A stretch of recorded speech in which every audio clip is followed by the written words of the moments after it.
जी हाँ दोस्तों, पहली बार सुप्रीम कोर्ट ने अंबानी मोदी को दिया 440 वोल्ट का झटका।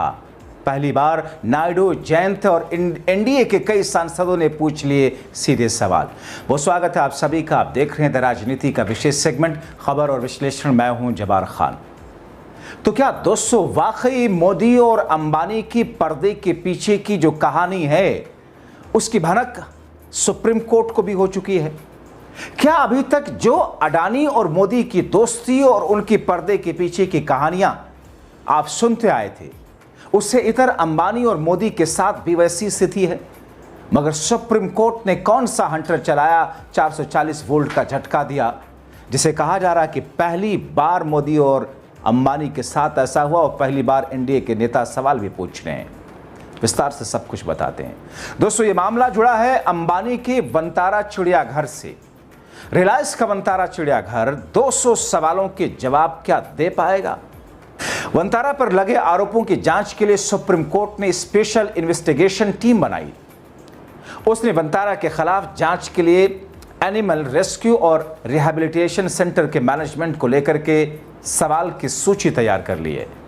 इन सवालों में पैसे से लेन देन, पैसे से लेकर के लेन देन, जानवरों की विदेश से खरीद, वन जीव और जू से जुड़े नियमों का पालन, रहने की सुविधाएं, देश के अंदर या विदेश से जानवर लाने ले जाने की प्रक्रिया के बारे में विस्तार से जवाब मांगे गए हैं। अब दोस्तों आपको जल्दी से मैं बता दूं कि प्रधानमंत्री नरेंद्र मोदी की तस्वीर आपने देखी होगी मुकेश अंबानी के बेटे के साथ में उसी वंतारा जू के सामने गए थे मोदी साहब। वहां खूब फोटो खिंचवाई थी, अलग अलग पोज बदल कर, ऐसे ऐसे ऐसे ऐसे, हैट पहन के, लॉन्ग सूट पहन के, बूट पहन के, उसी वंतारा जू में। चिड़ियाघर बनाने का शौक था भाई, रईस लोग हैं, पैसों का अंबार है, बनाइए दुनिया में जन्नत। मोदी साहब जाकर के वहाँ लुत्फ लेकर के आ गए। मगर सुप्रीम कोर्ट ने जब चूड़ी टाइट करनी शुरू की दोस्तों, तो सुप्रीम कोर्ट ने अब 200 सवाल तैयार। सिर्फ जू में अनियमितताओं को लेकर नहीं, वहाँ पर जानवरों को विदेश से लाने ले जाने के नियमों का उल्लंघन किया गया, पैसों का लेन देन नियमों को ताक पर रख कर किया गया, अनियमितताएं बरती गई। और ऐसे में हवाला से पैसों की बात भी कही गई, मनी लॉन्ड्रिंग की बात कही गई। दोस्तों पिछले महीने सुप्रीम कोर्ट के जस्टिस पंकज मित्तल और पीवी वराले की बेंच ने कुछ याचिकाओं की सुनवाई की, जिसमें भारत और विदेश से जानवरों के खरीदने, नियमों का पालन ना होना, जानवरों के साथ बुरा व्यवहार, वित्तीय गड़बड़ियां और मनी लॉन्ड्रिंग के आरोप लगाए गए थे। इनमें वन्यजीव संरक्षण अधिनियम 1972, जू से जुड़े अन्य नियमों के पालन के ना होने के सवाल भी उठे थे। और इस पर बेंच ने सुप्रीम कोर्ट के पूर्व जज जे चलमेश्वर की अध्यक्षता में एक एसआईटी बनाने का फैसला किया था। हालांकि यह भी कहा गया कि अभी ये केवल आरोप हैं और इन्हें साबित करने के लिए कोई सपोर्टिंग सामग्री मौजूद नहीं है। पूर्व जज चलमेश्वर की अध्यक्षता वाली एसआईटी ने पिछले हफ्ते 3 दिन वंतारा और उनकी सुविधाओं का निरीक्षण किया। एसआईटी में उत्तराखंड और तेलंगाना हाईकोर्ट के पूर्व चीफ जस्टिस राघवेंद्र चौहान, पूर्व मुंबई पुलिस कमिश्नर हेमंत नगराले, अतिरिक्त कस्टम कमिश्नर अनीश गुप्ता भी शामिल हैं। टीम ने सेंटर के चीफ फाइनेंशियल ऑफिसर, डायरेक्टर और सीनियर अधिकारियों से मुलाकात की। दोस्तों रिपोर्ट्स के मुताबिक एसआईटी के सदस्य जानवरों के ट्रांसफर, फंडिंग, पशु इलाज, कानूनी अनुमति से जुड़े दस्तावेज की जांच कर रहे हैं। एसआईटी ने बाड़े, क्वारंटीन सुविधाएं, मेडिकल इंफ्रास्ट्रक्चर का भी निरीक्षण किया, ताकि यह देखा जा सके कि वन्यजीव संरक्षण कानून, जू के नियम और अंतर्राष्ट्रीय समझौतों का सही तरीके से पालन हो रहा है या नहीं हो रहा। मगर दोस्तों यहाँ क्या है, मोदी शाह तो सोचते हैं कि प्रधानमंत्री हैं, गृह मंत्री हैं, जो कर दिया वही सही है। उस केस में वंतारा चिड़ियाघर बनाने का शौक हुआ अंबानी को, बना डाला।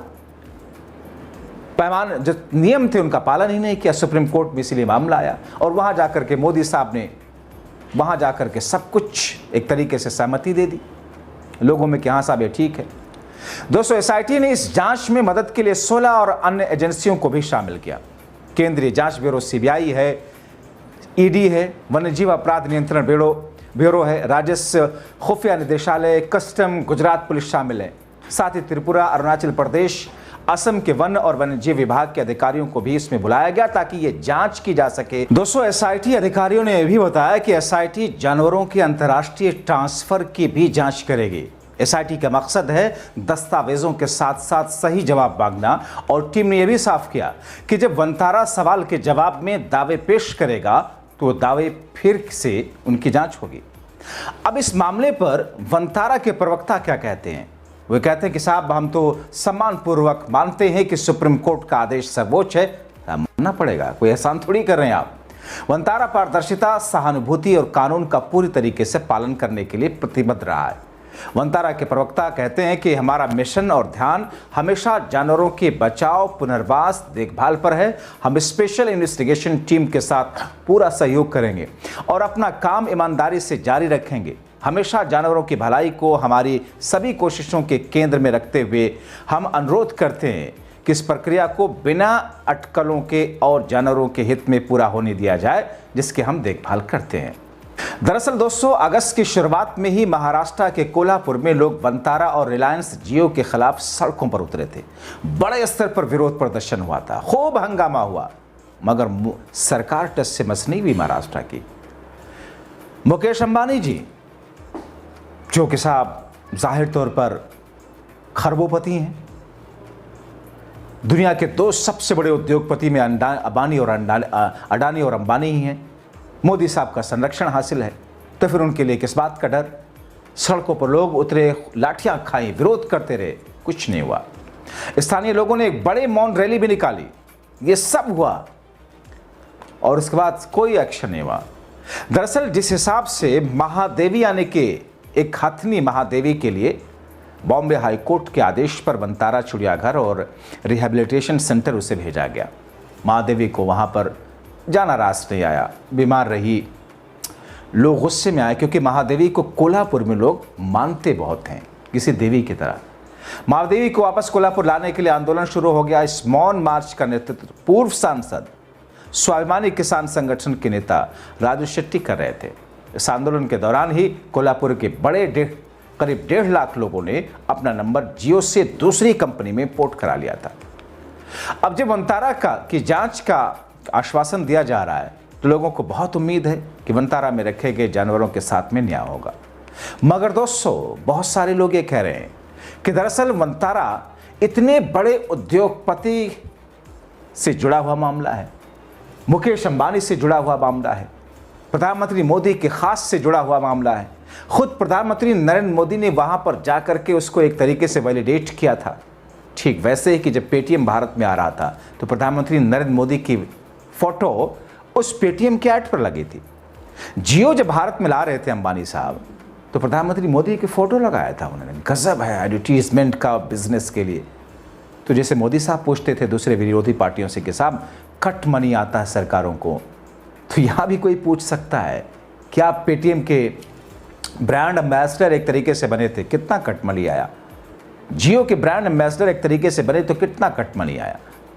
ये सारी की सारी ऐसी स्थितियां जिसको लेकर के सरकार से सवाल खूब पूछेगी, मगर सरकार जवाब देने के मूड में कभी नहीं आई।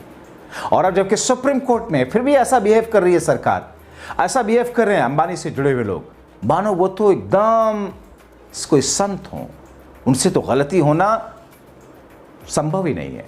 तो ऐसी स्थिति में दोस्तों इंतजार करना होगा कि जो 200 सवाल सुप्रीम कोर्ट में एसआईटी के जरिए तैयार किए गए हैं, क्योंकि एसआईटी जो जांच कह रही है इसमें सिर्फ जू में अनियमितताओं का मामला ही नहीं है, बल्कि विदेशों से लाए गए वाले जानवर, वहां भेजे जाने वाले जानवर, उनकी कीमत, अनियमितताएं और हवाला कांड भी है, मनी लॉन्ड्रिंग भी है।